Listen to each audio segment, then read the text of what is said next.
Young ones, gather around, for I have a story to share.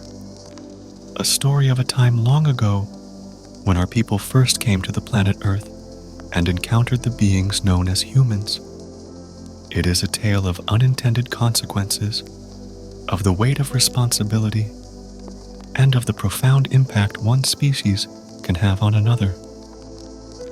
I was just a child when our ship, a massive transport slaver vessel, crashed onto the surface of Earth. We were not an advanced species, but merely survivors of a terrible accident stranded on an alien world. As we emerged from the wreckage, we were astounded by the sight before us. Towering skyscrapers gleaming in the sunlight, their glass facades reflecting the vibrant blue of the sky.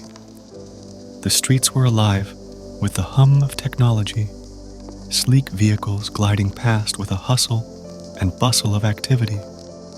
The air was filled with the scent of unknown flowers, foods, and a riot of color against the lush green of the Earth's vegetation. The humans, though wary at first, welcomed us into their world.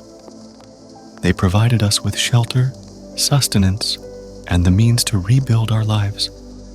In return, we offered them our loyalty and our service, working alongside them to maintain and advance their technological wonders. We marveled at their ingenuity, their creativity, and their resilience in the face of adversity.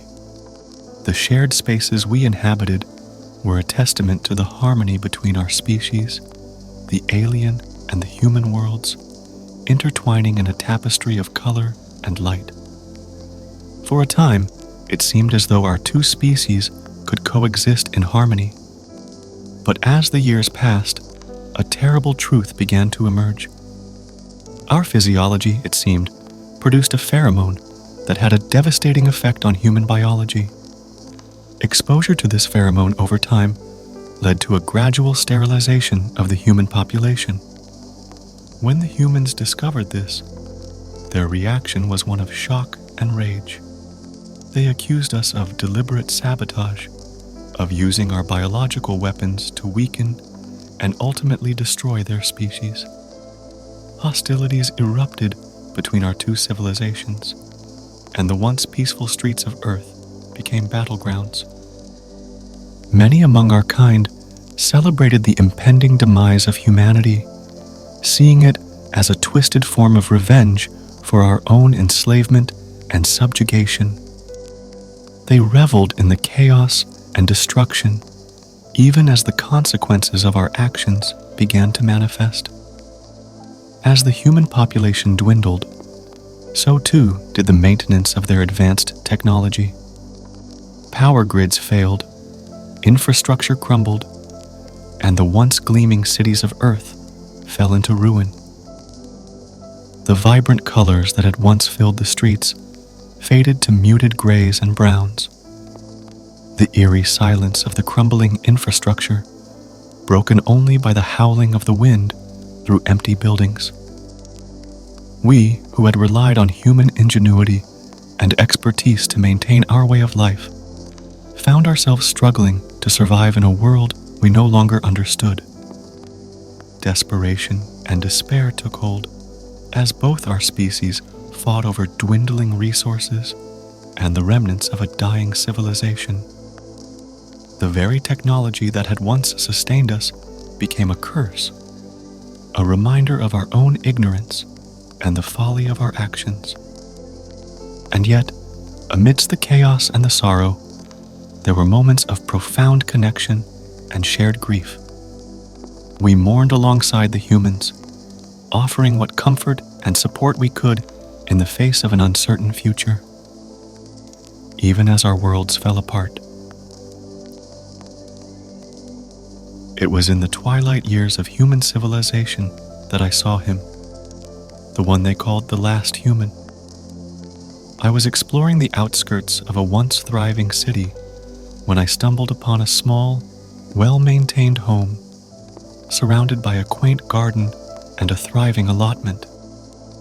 The colors of the flowers were a vibrant contrast to the dull, lifeless gray of the city beyond, a testament to the old man's dedication and care.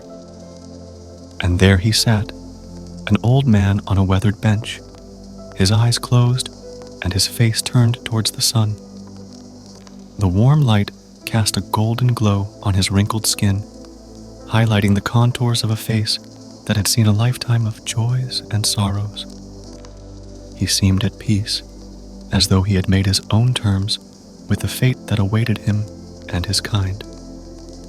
I approached him cautiously, not wanting to disturb his moment of tranquility. But as I drew near, he opened his eyes and smiled at me, a smile that held within it a lifetime of wisdom and understanding. We sat together in that garden, the old man's eyes filled with a sadness that seemed to stretch across the ages. He spoke of the loss, the potential that would never be realized, the history that would fade into obscurity. So much knowledge, he whispered, his voice trembling with emotion. so much effort, so much progress, all of it wasted on those who cannot appreciate its value.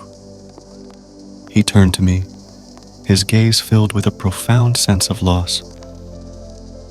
I used to be angry, you know. Angry at your people for what happened, angry at the universe for the cruel hand it had dealt us. But now, in the twilight of my life, I see things differently. The old man sighed, his shoulders slumping as if under a great weight. We cannot force understanding upon those who are not ready for it. We cannot make others see the worth of what we have built, the beauty of what we have achieved. He reached out and rested his hand on my shoulder as he rose.